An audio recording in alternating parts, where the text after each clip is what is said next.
Cybersecurity and information security are complex and crucial topics. And that's why we're speaking with one of the world's experts. She's going to explain the issues to us around security in our hyper-connected world. Edna Conway from Cisco. Edna, welcome to CXO Talk. Well, thank you so much for having me, Michael. I think it's an interesting topic. And as Cisco's Chief Security Officer for its global value chain, I think it's an opportune time to really have a conversation about the fact that we live in a world of we. There is no longer a them and us. That's how we live today. I love that. We live in a world of we. And so, Edna, what does that imply for security? It implies both challenges and opportunities. When you think about the world in which we reside today, and when I say reside, it really is at an individual level, at a government level, and at an enterprise or business level. We are all utilizing platforms and third-party services and devices that enable us to work, live, entertain ourselves, feed ourselves, and do a host of other things. What we may not be doing quite as well is embracing fundamental principles of how we expect those services and devices to behave. We often say, when we're raising children, when you're going to go out on the street, you need to look both ways. How do we teach the children who are digital natives to actually thrive, not survive, but thrive in a connected world? That's the challenge that we all have. And at a business level, it takes it up a notch to a different set of kind of environments than those we utilize individually. Edna, how do we even begin to approach the complexities of this very important topic that literally affects every single one of us today? There are many approaches that you could take. Let's talk about one that certainly I and others in the industry have utilized. And Cisco has a serious commitment to thinking about things comprehensively, a unified architecture approach, a way to think about pervasive security. So when you think about what I do, and let me elaborate on that a little bit, I'm a little bit different than what you might hear from a chief information security officer who's thinking about securing the information, data flow, and technology that enables the exchange of information inside of an enterprise. What I'm doing is thinking about securing the offers that we have for our customers. And so all of us have that at any business level. What do those offers consist of? Well, they might, for some of us, as they are at Cisco, be hardware, or they might be software. They might be services. They might be cloud offers. And so we begin by thinking, if we want to secure our enterprises, we also need to secure what we deliver to our customers. And as individuals, we are those customers. And sometimes as enterprises, we're customers of other enterprises. So start there. 1, who am I serving as a customer? 2, what am I delivering to them? And then you get into the nitty-gritty and the really exciting part and the challenging part. Who is part of what I'll call the third-party ecosystem that at any point during the life cycle of any one of those things that we are offering to our customers? Who are they and what are they providing to us? So we could talk a little bit more about that, but I want to make sure that we understand the fundamental premise of who are they and what are they doing for us is where we start. You should elaborate on that. When you say who are they and what are they doing for us, explain and keep it brief, because I want to go into that third part about the ecosystem, which is, I think, where the world starts to really change.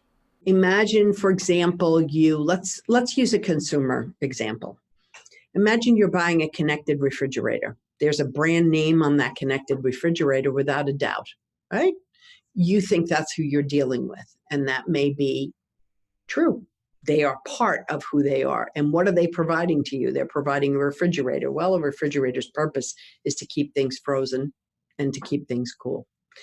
But you might ask, well, it's connected. It's connected through my internet service provider in my home, but where are they keeping the data? How are they connecting? Who's managing that data? Better yet, if it's a connected refrigerator that you can integrate with your mobile phone that takes pictures, that lets you see that you don't have eggs anymore in your refrigerator while you're out at the supermarket. The reality is you also want to begin to say who's hosting that data and who's keeping the pictures and who has control over the access. That might be a series of folks who are actually not the OEM from whom you purchased the refrigerator.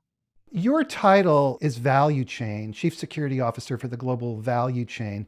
And when you talk about all these different components of where is the data traveling, where is it coming from, where is it going, and where is it residing at every step of the way, is that the value chain, or what's the term that you would use for that? Is it ecosystem? What's the term? The value chain is the set of third parties who are at any point in any stage of the life cycle. Remember, I live in the information communications technology world.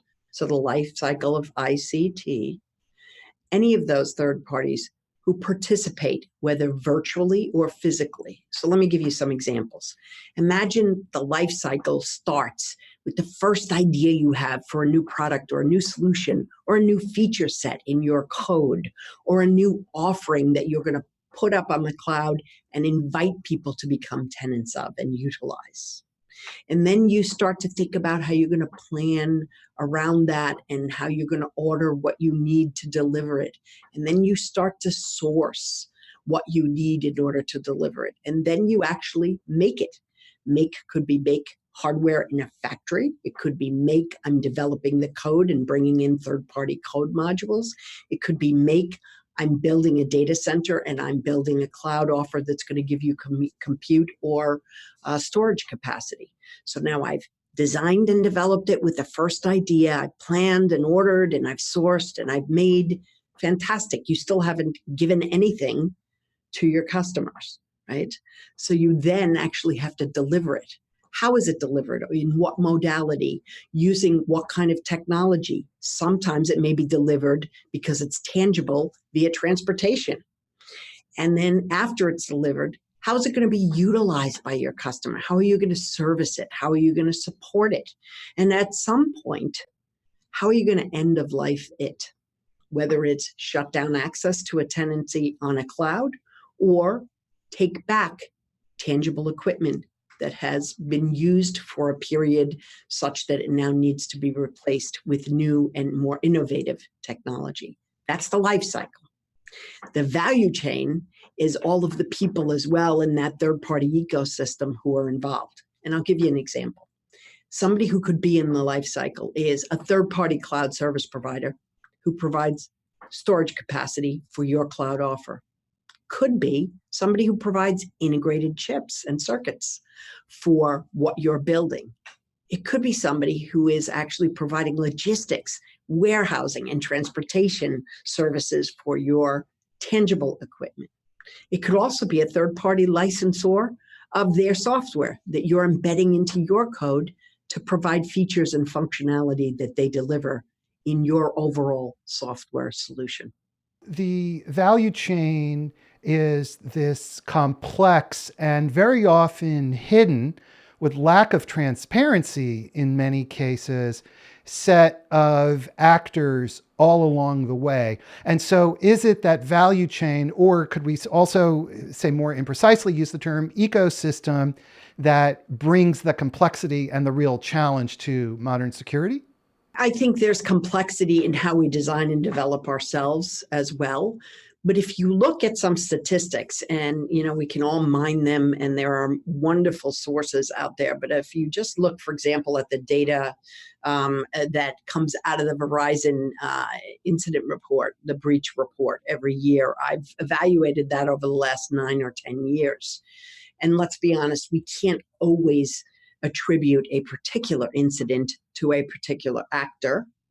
But when we can, we're talking about almost a decade, we've hovered between around 72 and close to 80% of the time, it comes from a third party. We're not necessarily moving the needle. The third party ecosystem is growing. We're actually connecting to more and more of them. So we're doing better, but we're growing the denominator of the fraction. So while I don't want to in any way minimize the importance of secure development in your own enterprise practices, thinking about who those third parties are and what you expect of them is absolutely fundamental to ensure you can look at a customer and say, you know what? I value our customer relationship. And most importantly, I want you to, here's the big word, trust.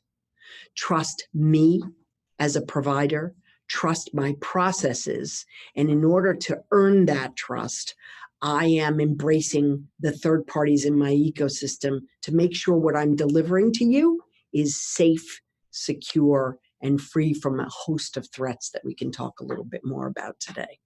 Arsalan Khan on Twitter says that it seems like the notion of the security value chain is similar to supply chain, the concept only involving data. Lots of people use value chain and supply chain in the same ways. From my perspective, the supply chain is actually a subset of the value chain. For many enterprises who actually deliver services or products and make them, there is a fundamental supply chain operations organization. And it is not just about data. Supply chains make things like drugs, like vehicles, like Cisco gear. There is a supply chain that supports the infrastructure for your enterprise.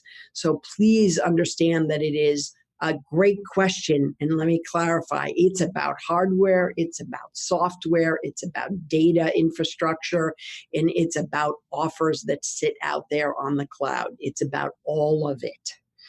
We can't think about it in isolated patches. Edna, you spoke about trust, and we've got all of these partners in this chain of the creation, the movement, the storage of data, and going across silos that previously were not traversed. And so tell us about this concept of trust.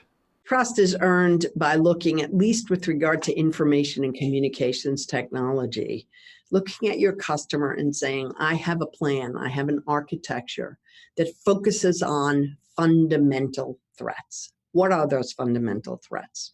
So there are three, in my view, only three. They're enormous. They are worthy threats for our attention, but there are three. We want to make sure that the information and communications technology we use, whether tangible or virtual, is actually free from any kind of manipulation. No one has altered it in a way other than we authorized or intended it as the providers of that technology. The second real fundamental threat is espionage. We want to make sure, whether it's a nation state, an individual, or an enterprise, an industrial actor, that the information that passes or is stored on or is actually computed on our information and communications technology is not observed by those other than the individuals or enterprises or partners who we intended to see and use it. And then the third one is actually disruption. We want to make sure that what we're relying on is not going to be disrupted by an equipment failure, by a breach of software, or any other effort. And we could talk a little bit in a little while about what that means in a world where information technology and operation technology are converging. So three threats: manipulation, espionage, and disruption. Okay, that seems on the surface. These seem. How do we penetrate, to use a security term, these domains in order to get under the surface of the implications of what you've just said?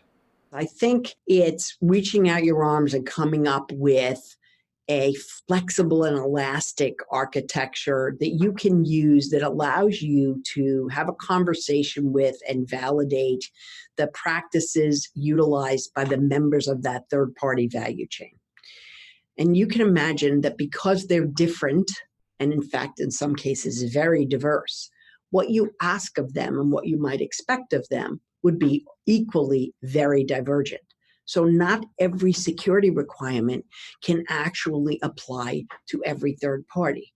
To give you an example, if I am talking to somebody who is providing me with third-party software, I'm going to talk to them about specific code practices, perhaps penetration testing, static analysis, dynamic analysis. I'm going to do a host of evaluations. I'm going to talk to them about what their vulnerability triggers are and what their patch process is.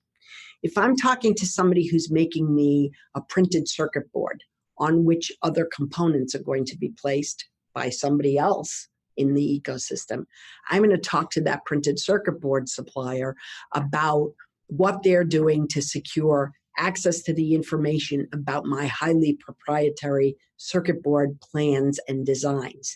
And in fact, in that world, the highest amount of intellectual property is retained inside something called Gerber files.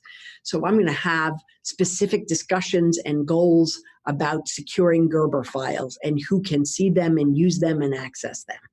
If I asked somebody who was providing anything else other than a printed circuit board about Gerber files, I'll be honest, Michael, with you, they might actually look at me and say, I'm not sure what you're referring to. Or they might look at us and say, well, gee, I heard there's a Gerber food company. Why are you talking about that, right? It's baby food, isn't it? So we need to understand our colleagues that are involved. And this can be done with one flexible architecture.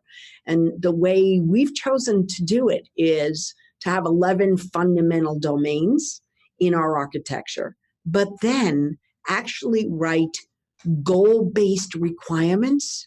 And those goal-based requirements are customized based on the nature of what that third-party partner provides to us. So all of a sudden, we're in sync as we're talking about what's being delivered. Number two, another important point that I said there is goal-based requirements. Sometimes the best way to achieve security is to let those with whom you are partnering deploy security in the way that best suits their business and their operations, rather than saying, do it this way. How about achieve this goal?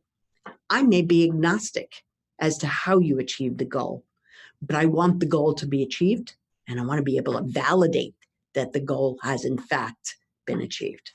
Can you give us an example of that? Because at a high level, of course, that's the right way to work with partners in general, and employees as well, if you trust them and you think they're capable. But give us an example in the security world. A couple of examples. Let's think about it in terms of, let's talk about information and access. So how are you deploying role-based access control in your organization? Does everybody need to see everything? Absolutely not, right? We all learned when we were children in school, the best way to keep something a secret is to not tell a lot of people and make sure you understand whether or not the person you're telling it to is quote unquote trustworthy. How do you assess that? You assess what their practices in the past have been, what their behavior patterns are. Do they have a way of writing things down on a piece of paper and putting them in a secure location? These are the kinds of criteria that you look at for role-based access control, which is absolutely essential. Not everyone needs to know everything or see everything.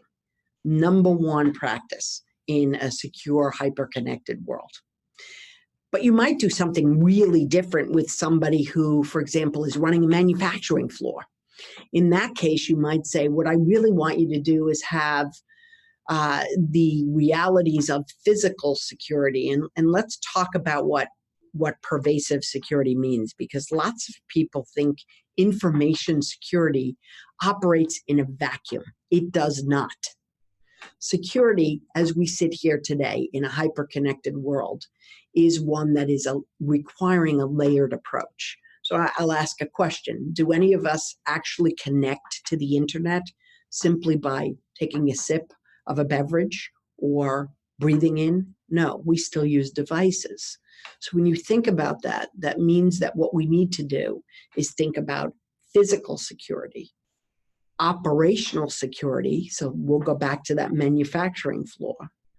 Information security, without a doubt, is there at the table, but it is a piece of pervasive security, as well as behavioral security, because we all know that the ticket to success in many cases on security is educating our humans.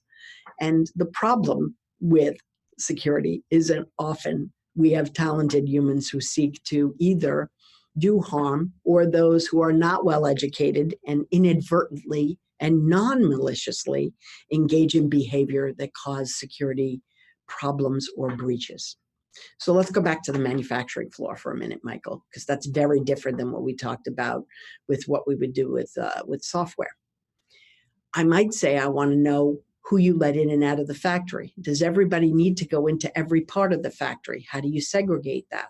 How do you deal with the parts that are going to go on, for example, a printed circuit board assembly that are absolutely critical and manipulable and contain a high percentage of intellectual property?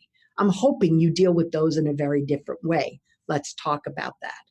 And you can, in a non-prescriptive way, say, I want them separated. I want you to inventory them. I want to know when they're used. I want to know when they're scrapped, because as we all know, counterfeit is a risk of those threats, right? And counterfeit frequently comes from the mining of scrap. So those are examples of what you would ask of that manufacturer might include different things than what you would ask of that software supplier. All of these components need to be in place, but I would imagine that that is dependent upon the partner's resources. And in fact, Arsalan Khan also, again, comments on Twitter, and he says, what about when you're dealing with smaller companies that don't have the resources? So how do we manage that? We live in an imperfect world. It is an imperfect world, and there are lots of ways to do it. And they are equally imperfect, but we are striving to do it. Some are international standards. Some are setting baseline requirements. So I'm sitting here today in Massachusetts at a facility that Cisco has here, having brought together members of something called the Charter of Trust, which is something that we are part of, and it is a private partnership, no public in it. And we are looking together at what we call 10 fundamental principles of trust. And we have been deeply working on what we call Principle 2's focus, which is securing the digital supply chain. And when you think about the fact that in that whole ecosystem, you might have small and medium businesses, that architecture can be flexibly deployed. And here's a glaring example. Imagine that some facilities that are large enterprises might have things like biometric controls and integrated role-based access.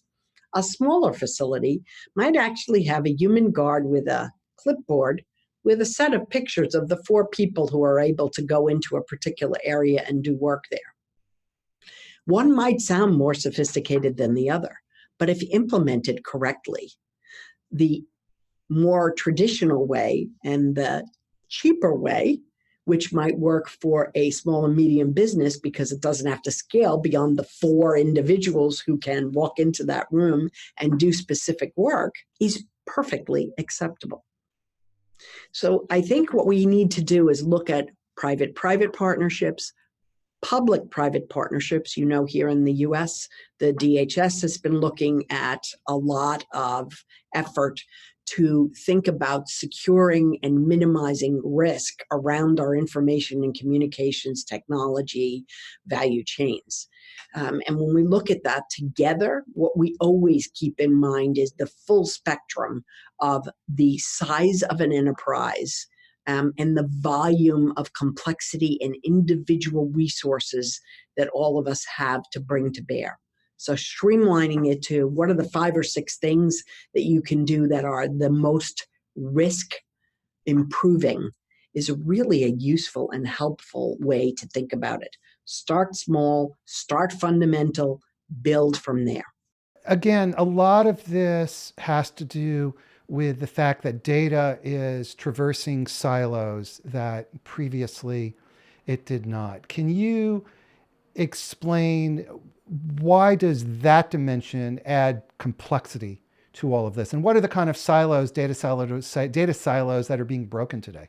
When I say convergence, we have been seeing for years critical infrastructure and hardcore industrial controls operated in an environment that was often separate and isolated from information technology environments. But when we bring those two together, things like IoT devices, let's think about sensors perhaps, that are now connected to the operation of a piece of functional industrial equipment, and in fact linked to an ICS SCADA system. What we've got supervisory controls that work in industrial environments with an information technology connected to the internet overlay. Fabulous efficiencies. People can know when machines need to be repaired. They can know when they are not performing up to par. And you can do that real time, perhaps as you're walking a factory floor on a mobile device. Here's the risk that we now need to think about. We are traversing, to use your word, 2 silos that were often, in fact, not only separate, but frequently the reference was air-gapped. They were not even physically connected. But now a breach through the IT can actually serve as an attack surface to get into the functional operational equipment. And so what we need to think about is actually a new day and age of partnership around pervasive security. We need lots of experts at the table to think about this together, because frequently IT people don't speak operational technology and vice versa. But we can come together and develop a new lexicon and new practices and understand one another better. And I'll give you a glaring example of that. If you remember years and years ago when we first came up with quality control, quality management systems today, when you speak of them, everybody goes, yes, of course. Well, I remember a day and age when, people put out banners that proudly displayed that they were a 9001 certified facility and company. Today, that's part of doing business. So we are at the precipice of utilizing the vast array of hyperconnectivity to change the way we actually experience life and work and enterprise and operations.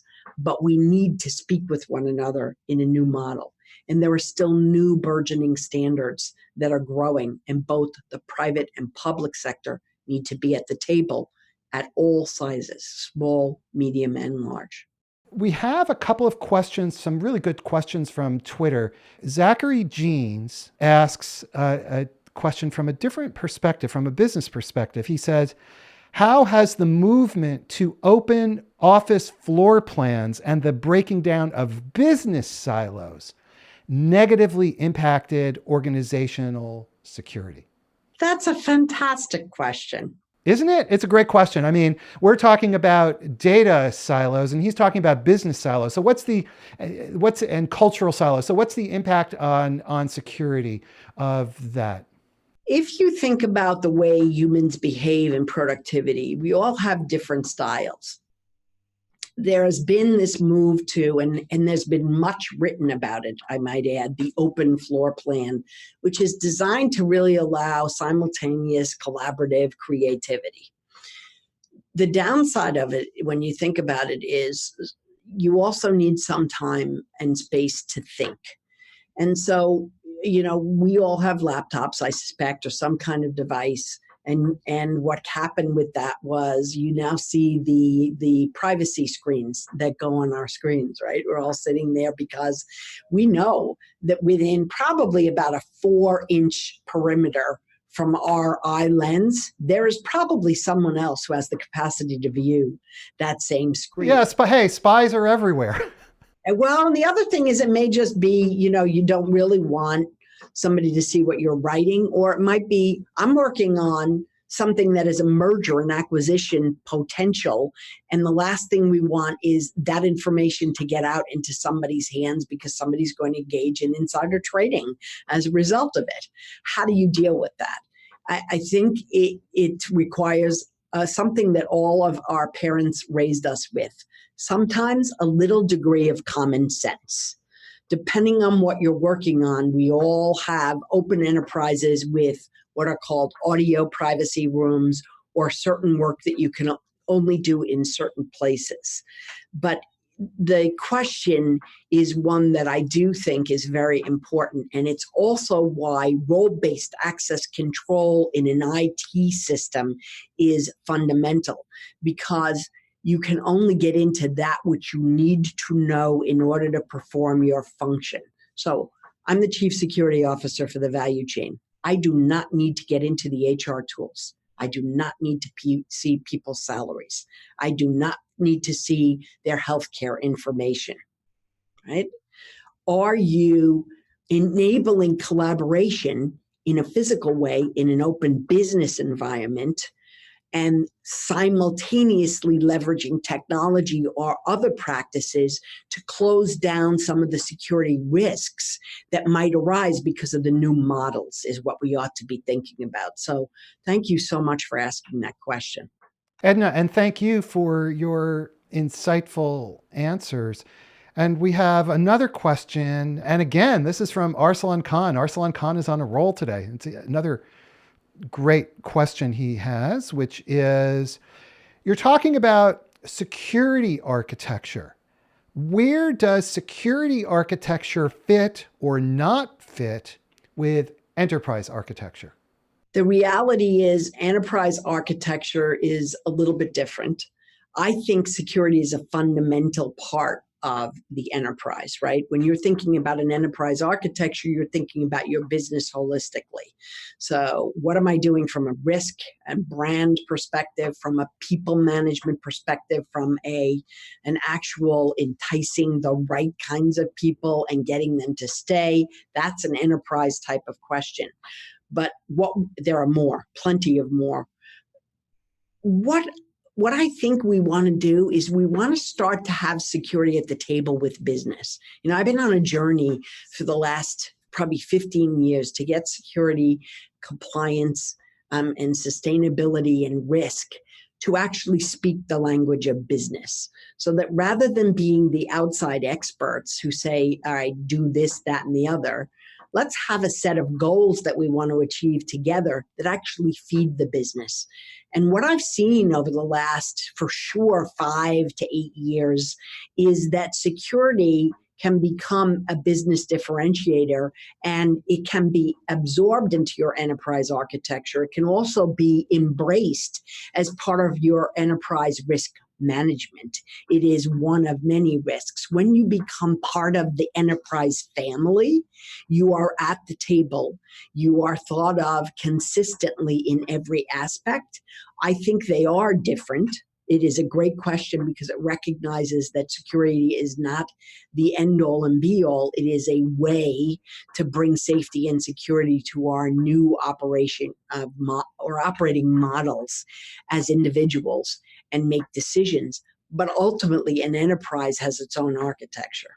On continuing then on this theme of security and the business, this is CXO Talk. So let's talk about the boards of directors and the relationship of the board to security. How does that work? How should it work? Michael, you and I have chatted about this briefly. I think we're seeing a move in boards slowly to embrace diversity, but I'd like to challenge all of the enterprises out there to think about what is the diversity of thought that you need at that governance table? What does it look like in 2019? And what does it need to get us to where we're going to be in 2030 and beyond? And I've seen a trend that is slowly changing where, look, you need people who have had P&Ls. You need people who have been CEOs, people who have been CFOs. These are fundamental core functions within an enterprise that need to be at the governance table to guide, to ask the right questions. But remember, when you're at a board, you're not the operator. You are governing and guiding. And what I think we need more of is we need to see security and risk practitioners at the table at the board level to bring that kind of perspective to the enterprise management so that we are thinking about branching off into a new division, a new product portfolio, a new service. Fantastic. What does that look like? What is the total available market? How are we going to approach it? Is there a geographic way in which we're going to approach it? Here's a novel thought. If you have a risk person sitting at the table, they're going to sit there and say, well, where do we want to start? Do you want to start where the largest TAM is? Or do you want to start where the lowest risk is? If it's high IP containing, do you want to put it into a market where there's high respect for IP? Or a place where there's low respect for IP, which brings a whole nother degree of risk. If you're going to go everywhere, what is the blanket of security that you're going to deploy because you're the first to the market and you know there are going to be fast followers and you don't want to be eaten alive? That's a board level conversation. And if you don't have the right people sitting at the table thinking about that fundamentally, then you're missing the opportunity to gain the richness of diversity of thought. And you are also missing the opportunity to give guidance in a far more broad and meaningful way. What advice do you have to security professionals to gain the expertise so that the business expertise, so that the board will call upon them to participate in these governance conversations that you've just described? I think we in security need to embrace other areas of expertise as we think about our security community. So I can think of folks who are renowned in the security area who may not necessarily have started out as technical and may still not be the most technical folks. But when you bring great communicators or great legal minds or great folks who can think about operational practicality, then you have a security community that automatically learns how to speak the business language because they have business partners as part of their immediate family. It's not like we're teaching them something that already isn't innate. And right now, we have all seen the statistics with regard to the absence of available talent in the security arena. Perhaps what we ought to consider doing is embracing those who have the capacity to learn, bring their own unique expertise, and begin to, and I'm going to use a harsh word here, invade security into the mindset and operations of everyone.